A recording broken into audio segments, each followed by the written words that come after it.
In today's video, I'm going to teach you how to upload a custom logo in Salesforce and make it your own. Let's dive into the process and ensure you get your new branding set up smoothly. Firstly, just head over to the upper right corner of your Salesforce page. Here you'll see a gear icon. This is your gateway to all things set up in Salesforce. Go ahead and give that a click. Once you do, you'll want to select Advanced Setup.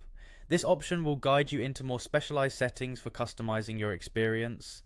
Next, you'll see a quick find box conveniently located on the left side of your screen. In this box, type in Themes and Branding.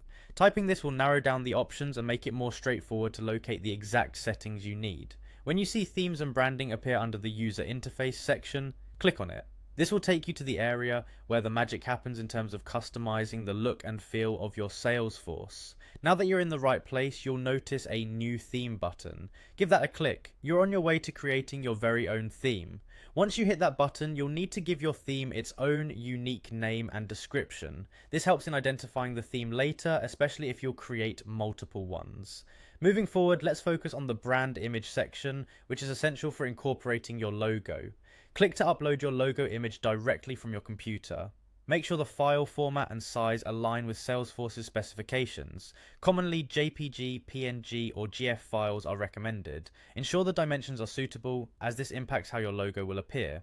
Once your image is uploaded, it might require a bit of tweaking. You have the ability to drag and resize the thumbnail to ensure it looks just right. Once satisfied with your upload and adjustments, hit save to retain your changes. To ensure consistency across the interface, check the box next to Use Brand Image on Lightning Experience.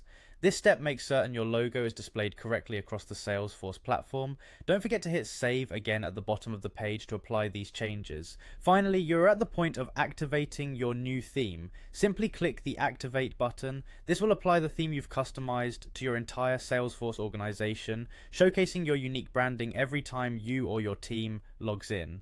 By following these steps, you can effortlessly customize your Salesforce environment with your logo, supporting cohesive brand identity and an enhanced user experience. Thanks for following along, and enjoy your newly branded Salesforce interface.